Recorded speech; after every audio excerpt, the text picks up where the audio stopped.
everyone. I'm getting caught off guard, Lord Jesus. Because I hit start and it's like a little countdown and I'll be not paying attention. So yeah. But anywho, hello, everyone. Thank you for tuning in.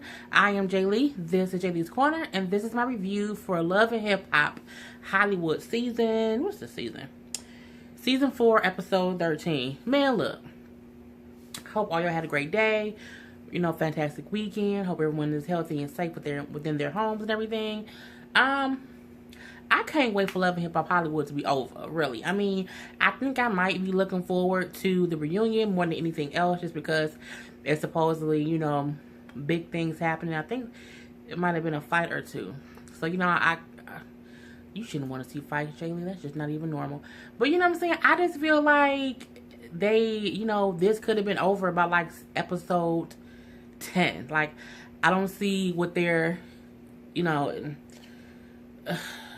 these B characters.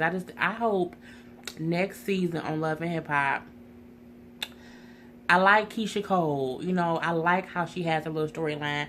I don't even mind Brooke. I didn't mind Brooke in the beginning, but all this Brooke, Booby, Marcus, Bridget, rigmarole is getting on my nerve. I'm sick and tired of Masika and Hazel E and Moniece and the petty draminess of it all. I'm just sick and tired of it all. It's just all of it. Like, it's just like, ugh. It's just so much that can be avoided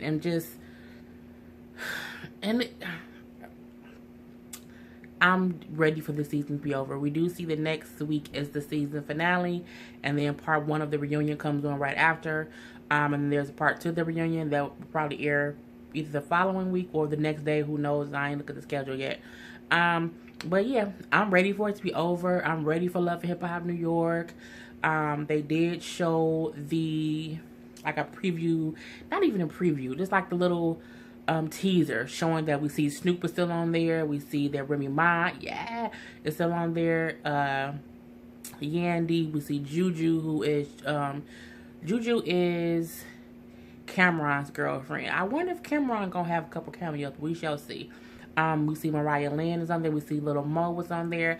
It was also like 2 other people who I didn't recognize from the little snippet of it or whatever. And I'm surprised Mariah Lynn got, in that little Who Gonna Wear the Queen crown, or whatever. I'm like, Mariah, what was that song? Once upon a time I was a hoe. And I'm a bit, that's all I know her for. But, let me get back to Love and Hip Hop Hollywood, people. I'm sorry. Y'all know sometimes I'll be rambling. So, the episode does start off. I don't think, it was Moniece and she was singing. I felt like she was lip syncing, even though I think that she can sing. I don't think this was like a real showcase for her. I feel like maybe this was like a karaoke night. And I only say that because my best friend is a singer. Karla Pace. Follow her on her IG. Queen Karla. Yeah. But my best friend, she's a singer. And like she's a she's local here. You know what I'm saying? But she also do plays. And she performed, all over Michigan or whatnot. And I've been to a showcase when a person's singing their own music. I've been to many of her shows and shows of other artists. And when you do a showcase, you sing and live. Like because that's just what you don't sing at a showcase and you don't lip sync. And even if you're doing this for a show, you still have a live show.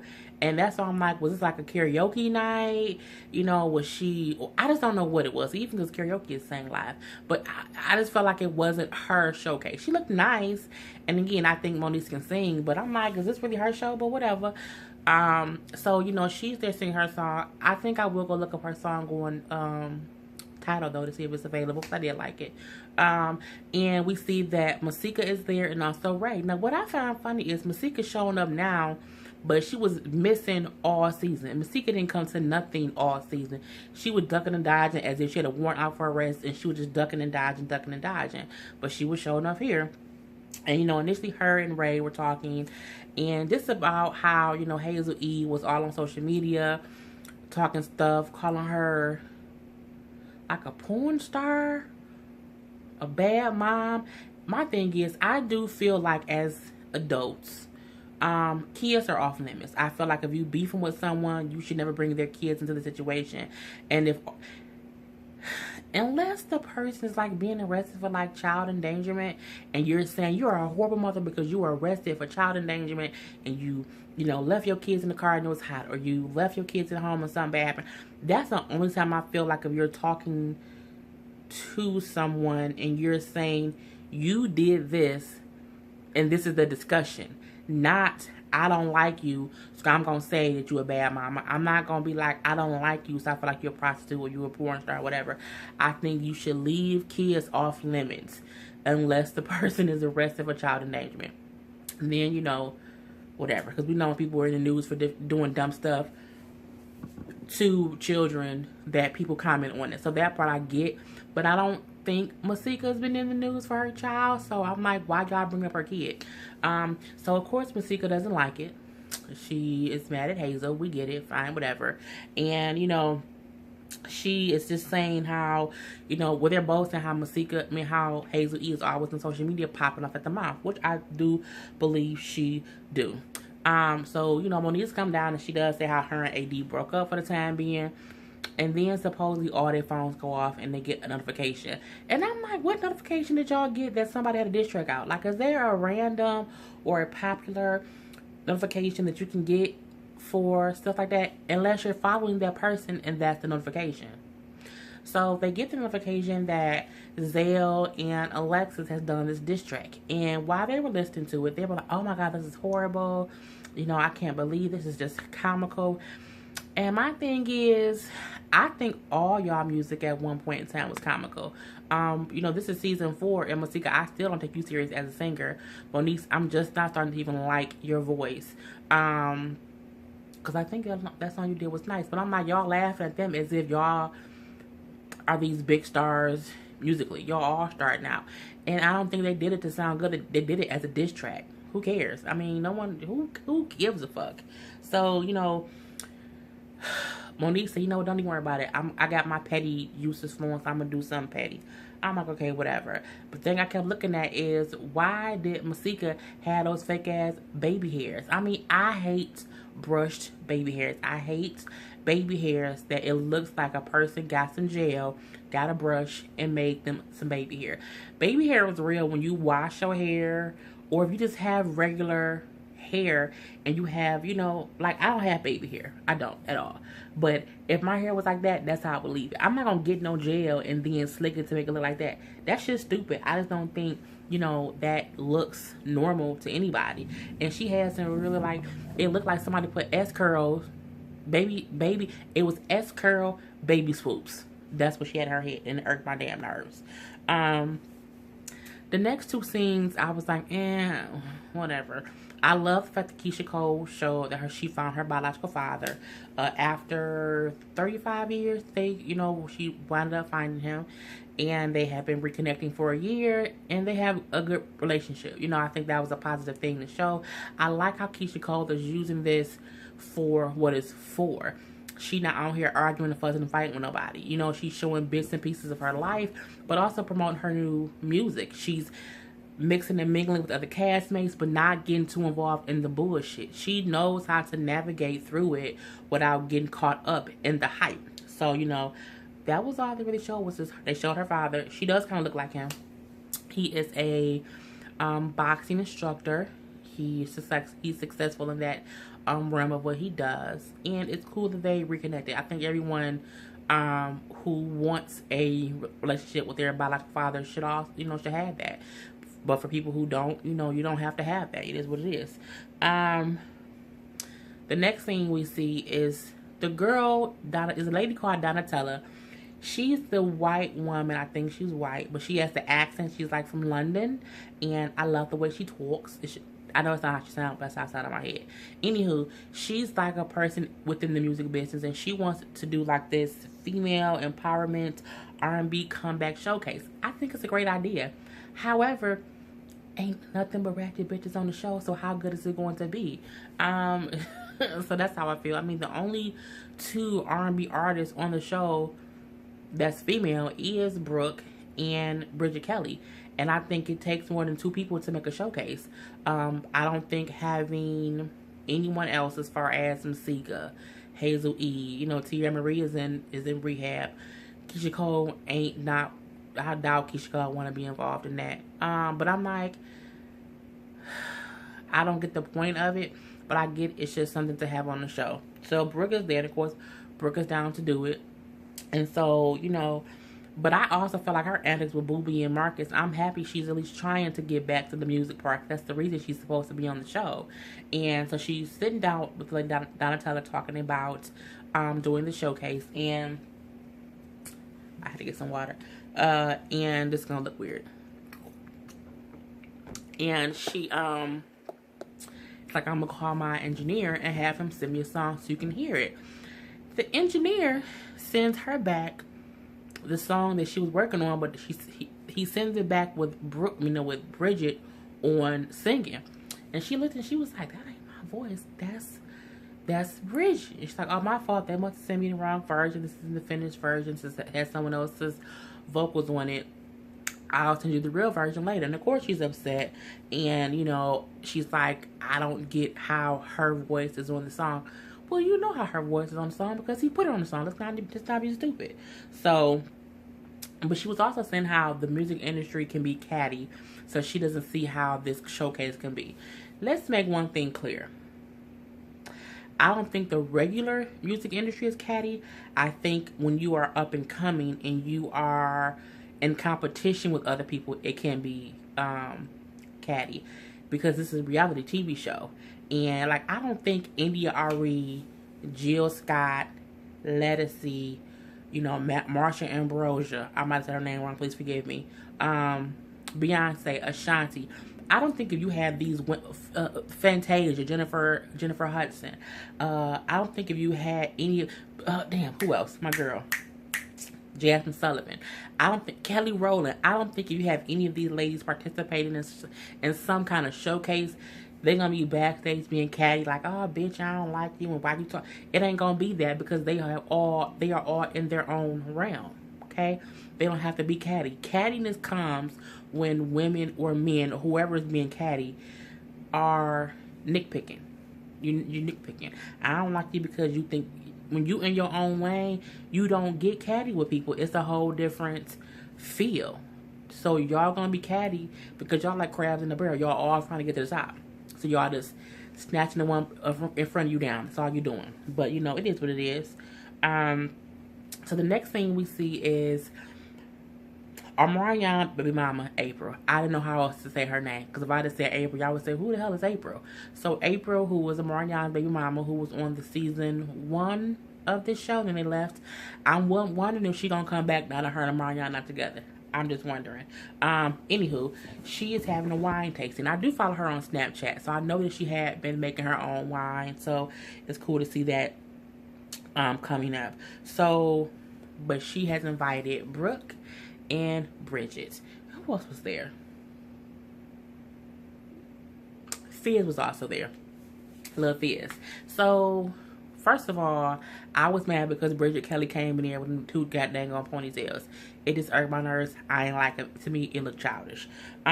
So, Brooke and Bridget are talking while April went to go talk to Fizz. And it was a petty mess. Bridget has pushed herself in the mix of Brooke, Boobie, and Marcus's issues. My thing is, even if you friends with Marcus, you don't intertwine yourself in his relationship issues enough to where you want to beef with the girl. Because really, you beefing with her ain't gonna mean shit if they stay together. It's just gonna make her not like you, and then if he has to choose, he gonna choose his girlfriend. The same way, Marcus is telling Brooke to not be friends with Boobie if they want to make it work. So, Brooke is doing the most. No, Bridget is doing, well, Brooke is too. Bridget is doing the most. Just, when you took me to the showcase and then you were all flirting with Boobie and wiping sweat from his brow and blah, blah, blah, blah. But why you care? Huh, Bridget? Don't you got a whole man at home? That you, or wherever, whole man at home between James and a whole extra man within Boobie. But why do you care so much? And, she even said you was acting like a mistress. When she said that, I was like, ooh, that's going to cut deep. And then Brooke in her confession was like, she gonna call me a mistress. I guess she must have gave her pussy out so much. That so sounds so vulgar. She done gave her coochie out so much that she must forgot her own past. And then says that Bridget made James leave his wife to be with her. I'm like, so bitch, you was a whole mistress in these streets, Bridget? Bridget, you was a mistress? So you was a mistress who also, if you was a mistress who got a man to leave his wife and then you go and you cheat on said man over and over and over again, is that the pot calling the kettle black? I just, and then if that's the case, if James would cheat on his wife to be with Bridget, James, could you be mad if she didn't cheat on you because you cheated on your wife to be with her? I'm just like, it was just so much tea. And that one little thought process. And, they were kind of going back and forth about it, but they kind of left it at that. Because I don't remember writing any more notes at all. But, it is what it is. But what she did say, which kind of caught me off guard, I'm sorry, looking at my notes. I hate when I'm not looking at the camera. Bridget said in her confession that she took Booby off of Brooke's hands, and she's the reason that Brooke and Marcus will be able to get back together. My thing is, I ain't using my coochie to get nobody else back together. Okay? I'm not taking one for the team in that way. I'm not adding no more notches to my belt. You know what I'm saying?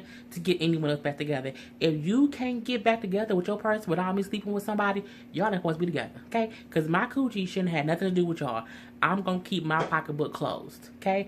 I don't want to open my pocketbook to nobody to do nothing. No.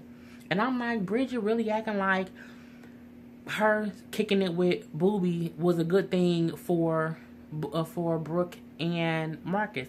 And I was like, that's just bullshit. And then, Brooke does say how Booby invited her to Catalina and how she didn't go. She went to Marcus' party. And Brooke was like, well, I wonder if my invite came for her invite. Was I a second thought? I thought Brooke was using Booby to get Marcus jealous.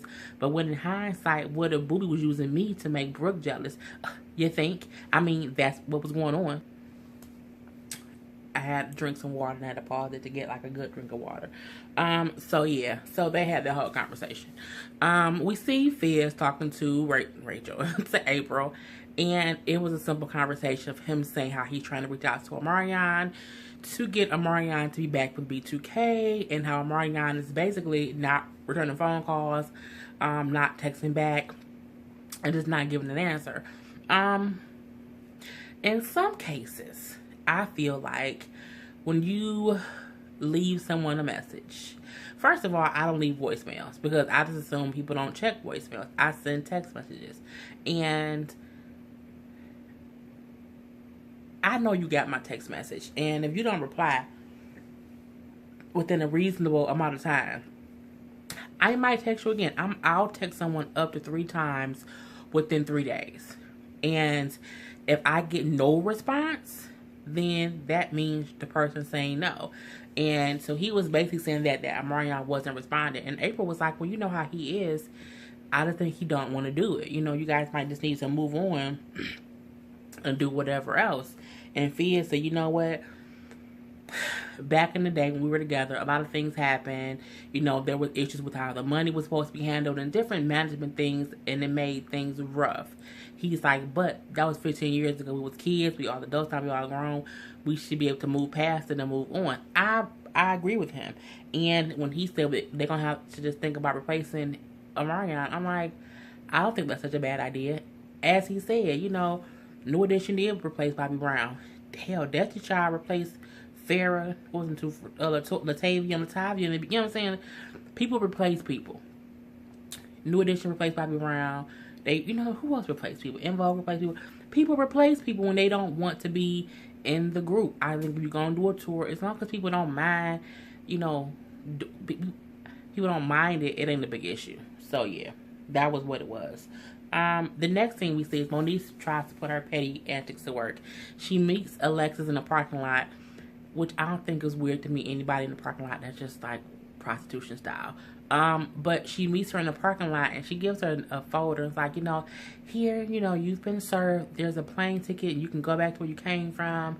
And I guess supposedly in this photo was also a cease and desist letter because she was serving her with it. I'm like, I really didn't care.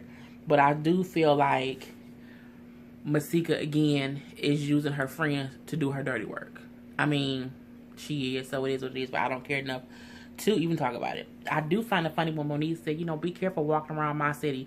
First it was Hazel City, now it was Joe City. Who was the mayor of Los Angeles? Ain't that whose city it is? Because these hoes just going crazy. So we next see Fizz go to a show for Ray J. Well, that Ray J is doing that. Ray J is performing One Wish. If I had one wish. I don't know the song, but it just caught. I'm sorry, it just caught me. Anywho, he's performing One Wish. That was my jam back in the day. And I'm like, oh, Ray J really out in these streets still performing his song. Because I don't know if he also had Wait a Minute. So he had like 2 songs. 2 really big songs. At least 2 really big songs. And he's from that song or whatever. So Fizz is there. And, Fizz basically says, we're thinking about going back on tour. We're trying to figure things out. He does say how it would not include Raz B because Raz B is too much of a liability, too much of an issue, too much of a risk. I'm going to Google Raz B and what he was doing to figure out what he was talking about because I ain't do that shit because I want to know what he did. You know what I'm saying? Why he can't be included. Anywho, he tells Ray, basically ignoring me, so we thinking about replacing him, and we was thinking about you. And, Ray J was open to the idea. He said, what, that might be a good look for both of our brands. I agree, but Ray J has a way of taking things over. He has a way of going too far or not far enough or something in between.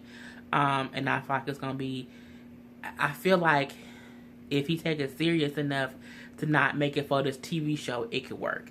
But as we see within the preview of next week, some shit happens. But yeah, he still like he down where they can see what's going to happen. What else do we see next? Marcus has a party, like a list of song review release party or whatnot. And, Brooke is there, Bridget is there. So Brooke takes this time to do what she does best, to make somebody feel like a fool. So she has the DJ play the song. When she said, oh yeah, Bridget, you came late. So you said you was coming to support Marcus in the song. So DJ, play that song again. The DJ played her song with Bridget on it. And Marcus looking like, how you get that song? Where you get that song from? Because he know that he didn't know that Brooke knew that Bridget was on it. And she's like, you need to just stick with, sleeping with hoes. So I'm like, oh. So now he can sleep with hoes or he can't sleep with hoes. I'm just confused on which one you want him to do.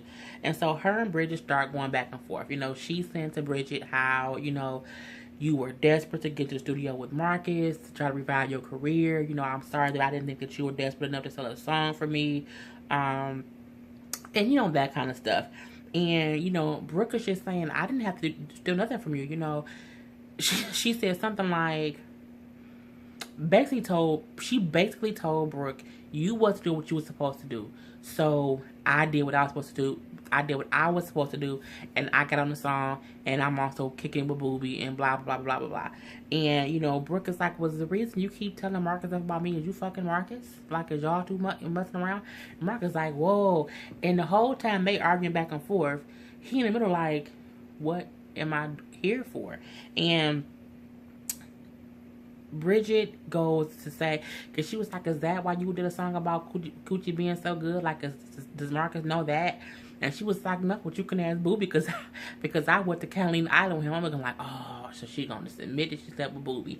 And when she said that her and Booby was kicking it in the islands, you hear Lyric and them laugh. I'm like, oh my God, that's number 6. I'm guessing Brooke done cheated on James 5 times and Booby makes number 6. And, they're laughing or whatever. And again, that's why I was saying earlier, you can't use your coochie to do things like that. I mean, and Bridget was so adamant, like, yeah, I was kicking it with him, so what? I'm the reason that you and Marcus back together because I took Booby out the question. And Marcus like, why am I sitting here in the middle of them two arguing about little Boo Boo? I have a good feeling that Booby is gonna check the hell out of Marcus at the reunion after seeing all this little Boo Boo stuff. And I got a feeling Marcus gonna backtrack and say, you know what I'm saying, I was wrong. Because you mad at Booby because of something that Brooke did. But who cares? But again, they going back and forth, and Brooke saying how she could have had Booby anyway she wanted. I can call him right now. He gonna be on. Just all this stuff, and it's just too much. So, Brooke ended up leaving, and everybody was looking around like, this is crazy, this is stupid, because it was.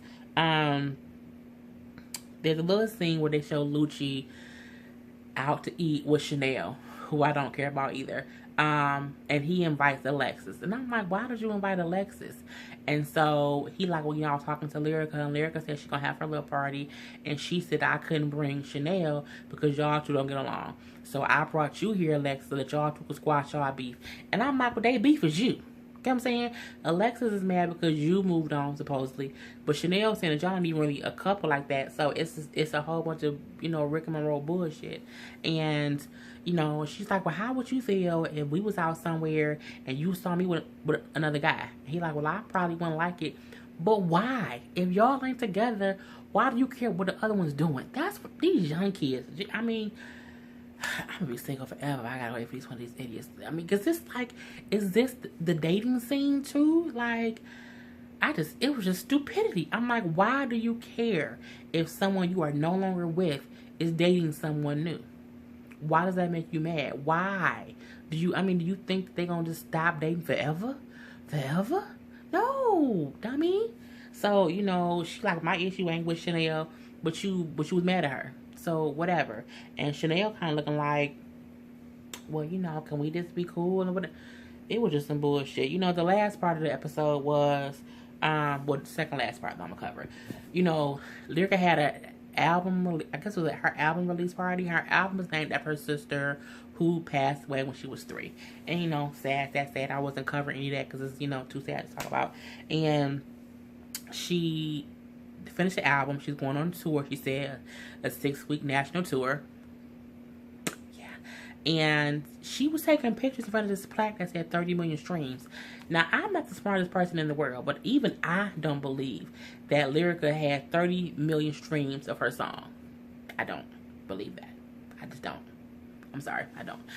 So I'm like, is that a hopeful plaque? Like, do you hope to sell 30 million? Or was it like, you were going to take pictures in front of that, and then when you hit 30 million streams, then post it? I mean, no tea, no shade, but I just don't believe she had 30 million streams of her song. I don't even think 30 million people tune into the show. I don't. But it is what it is. So, we also see that Chanel, and it was dumb. It wasn't even dumb. She performed. It was cool. It was a cooler performance. I'm happy that she's happy. A1 helped her produce. That was a happy thing. What else? Alexis and Chanel came in together. I thought that was in. This is why I'm tired of this season. Because I'm like, why y'all coming in as if y'all buddy-buddy? And why is Alexis always friends with people that she get into fights with initially? You got into a fight with Hazel, and then y'all was friends. You was fussing with fighting with Zale, and now y'all friends. You was fussing and fighting with Chanel, and now y'all friends. I'm just like, and I'm all for, getting over little petty stuff. But I don't need to be hanging out with people who I don't even know like that. And be like, oh yeah, that's my friend. No, not me, not Jay Lee. So... Chanel and Alexis went up to Ray and said he needs to apologize for Hazel, and he kind of just wasn't even here for it. He was just like, I did the song with her and I helped her career. It sounds okay. But again, it was just stupid. I mean, it was stupid. And then came the end. This showcase. So Donatella's having people practice at the showcase. So we see Bridget is performing. She's singing her own song. And, of course, Brooke is in the front staring, holes into her head at the rehearsal. We see Masika then come in. Her and Brooke are talking. So we see that Bridget walks off stage and she's finished her song. So she leaves. She's done her set. And we then see Donatella telling Hazel and telling Masika and Brooke that, thank you for being patient. After we get Hazel on stage, we can have you guys, do your thing. And they're like, who? You mean Hazel? Of course, they come with the sad jokes and sad names and sad whatever. Hazel then walks on stage. Dog. This is the first time I've ever seen Masika take something head on. Masika like, man, come here, man. Come here, bruh. Come here. And she's calling Hazel, like, come off the stage. Come, come down. Come here. Bring that ass here, boy, is what you were saying. That boy be saying it. And, Hazel did not come too fast. She slowly walked to the edge, and then Masika said, that's all right, I'll get there. She then tries to dart. Now, my thing is her mistake was that she tried to run, knowing security would catch her. She should have just walked slowly, and when she got close, yanked her. But no, she ran. So security grabs her, catches her back, but Hazel tried to be a slick bitch. She tried to be a slick bitch, and as security was holding Masika, she tried to get Masika off. She tried to run off the stage and snatch Masika. But Masika was smart. She saw her coming. And when I tell you, she grabbed Hazel by her weave and held her and was just shaking her head and would not let go. And that is what Hazel gets. She tried to sneak Masika, and Masika caught her. And Masika was pulling her hair, and she didn't let go. She just yeah, bitch, and she's just pulling her. Security is trying to get Hazel, because Hazel's up on the stage. Masika is right on the ground of the stage, and they're trying to get them apart, because Masika was not letting go. And then when security was able to pry them apart, you hear Donatella saying her wig is coming off, her wig is coming off, and you see that Masika pulled this girl's hair so bad she yanked her whole wig off. And, well, not off her head, but you can see that it was completely loose. And then Donatella was like, she might need stitches. Meaning she didn't pull this girl's hair from the white meat. And that's what happens when you try to sneak somebody. Hazel should have just stood back and let security get her. But you waited until security had her to try to come after her. And she saw you, and she yanked your ass for it. And, they were just yelling back and forth at each other. And, Hazel called her dirty feet. And Masika called her Big Nose or something stupid. And then it went off. But, I thought it was, I was laughing bitch. Because Donatella, her London was like, her wig is coming off. Her wig is coming off. It was just funny because her wig was coming off. And for me, Masika won that round, because you can't try to come sneak me. And when you try to come sneak, because Masika grabbed her by the head and basically pulled her off the stage over the railing, to where if security didn't hold Hazel, she would have just flipped and fell down. That's how hard Masika grabbed her and yanked her. But all because Hazel tried to bend down and hit or swing on Masika, and Masika caught her in mid attempt and got her ass together. And that's how the episode went off. So, that was my review of Love and Hip Hop. We have one episode left, and then a 2-part reunion. I will be reporting on those.